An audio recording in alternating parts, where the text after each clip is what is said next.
Robin Dunbar, an evolutionary psychologist from the University of Oxford, suggests that our relationships form a series of expanding circles. As we move away from the center, the numbers increase while the intimacy and intensity decrease. Each one of these circles plays a role in our health and well being. The inner circle are our close friends and confidants, with whom we share deep bonds of mutual affection and trust. We devote about 60% of our time and energy to our inner circle, which often includes up to 5 people. Dr. Robert Waldinger, the director of the Harvard Study of Adult Development, adds that our inner circle relationships are better predictors of health and happiness throughout life than IQ, wealth, or social class.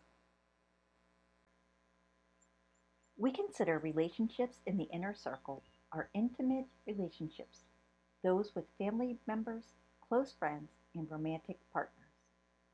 These are the people in our lives that we challenge more than any others, and they in turn have the potential to challenge us as well. This is because close confidants are so emotionally invested in each other. We allow ourselves to be vulnerable because these relationships create a safe space where we can be ourselves. Intimacy is physical, even when not sexual. Touch releases a host of brain chemicals which act as emotional binders, including the hormone oxytocin, which enhances our focus on social information and strengthens ties between family and friends. Touch also releases endorphins, the opioid-like neuropeptides that are nature's built-in pain relievers and sources of euphoria. Robin Dunbar shares that our primate cousins can spend up to 3 hours a day grooming each other because the release of these brain chemicals makes the apes feel so good. This secures the bond between them and mutually reduces their stress. It is important to note that while romantic relationships can be exciting, especially in the beginning, excluding other important friendships can have a negative impact in the long term.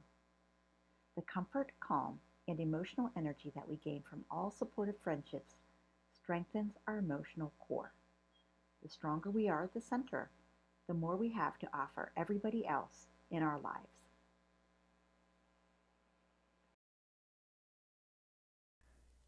All relationships exist on a spectrum from healthy to abusive, with unhealthy being somewhere in the middle.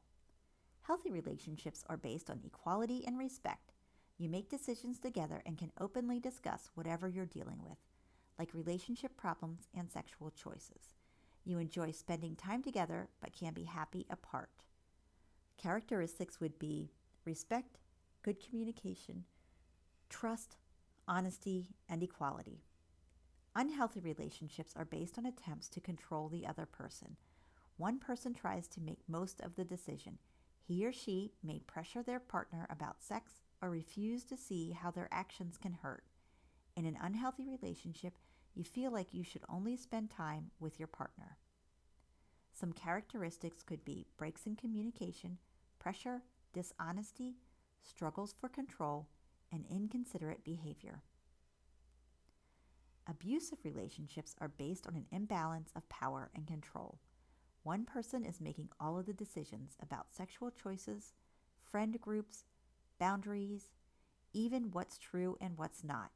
You spend all of your time together and feel like you can't talk to other people, especially about what's really happening in your relationship. Some characteristics include accusations, blame shifting, isolation, pressure, and manipulation.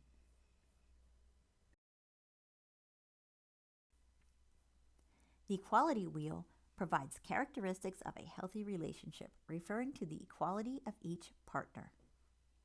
Non-threatening behavior refers to talking and acting so that expressing feelings is comfortable and acting in a way that creates a safe feeling and environment. Respect means listening without expressing judgment, being emotionally affirming and understanding, and valuing the opinions of others. Trust and support refers to supporting each other's goals in life, respecting each other's right to their own feelings, friends, activities, and opinions. Honesty and accountability means accepting responsibility for yourself, acknowledging past use of violence, admitting being wrong, and communicating openly and truthfully. Self-confidence and personal growth refers to respecting each other's personal identity and encouraging individual growth and freedom, supporting each other's self-worth. Shared power means taking mutual responsibility and having equal influence on the relationship, making decisions together.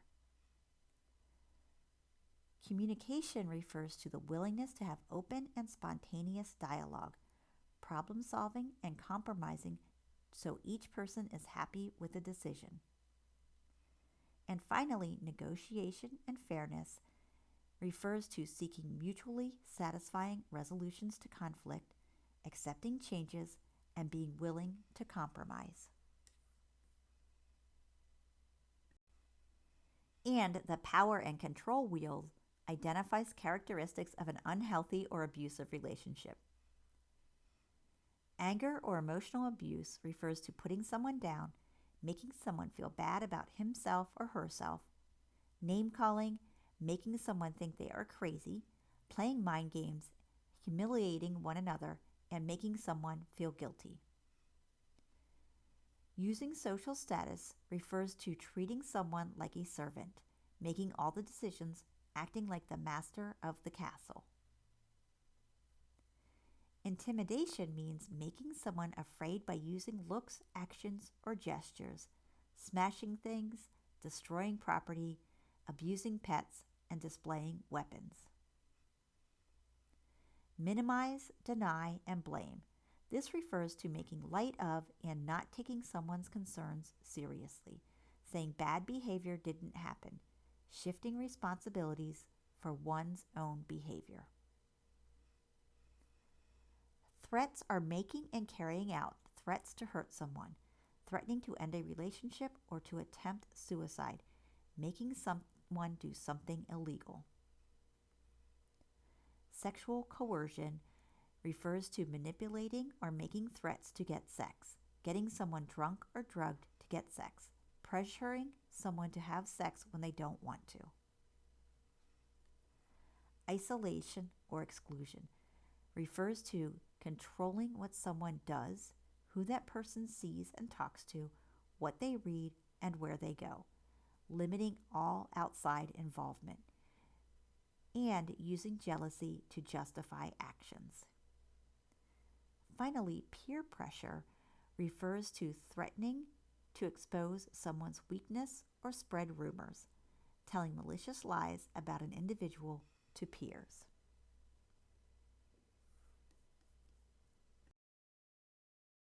Now let's look at the remaining circles of connection. The middle circle are our occasional companions. We may not know each other intimately, but we enjoy having our lives intersect. This circle can expand our relationships up to 150. These can be the people in our friend groups and those we know from classes, sports, camps, and clubs. They tend to gather around the same shared interests and activities, or even common struggles. In these gatherings, we laugh together, we tell stories, we dance and play music, we move and walk and work together. Belonging to a group can help to reduce stress, repair emotional damage, and promote meaning and purpose. Laughter is one of the most contagious, universal, and instinctive connectors. When we laugh, we release endorphins. When we share laughter, we feel happier, more familiar with those around us, and more at ease. Humor creates a powerful bond among people who all find the same thing funny. It's a form of common ground. Rhythmic, synchronized sound and movement is also one of the best ways to develop your middle circle of friends. Singing together, dancing together, walking together, any kind of movement together creates satisfying social bonds. This explains why people all over the world have traditional folk songs and dances, why most religions involve congregational singing or chanting, why children recite the Pledge of Allegiance together in school, and why millions around the globe engage in sports. In the outer circle are our colleagues and acquaintances, which can expand our relationships to 500 people or more. These are our amicable acquaintances that we build through occasional interactions at work, at school, in our neighborhood, through civic and social organizations, at places of worship, and online. Our outer circle is filled with strangers, and our interactions with them can stave off loneliness and help us to feel more connected. Kindness, appreciation, and generosity are as essential in brief interactions with strangers as they are in closer friendships. They subtly reaffirm our self worth by reminding us that we have purpose and value for others. A welcoming smile or a simple acknowledgement can be very meaningful.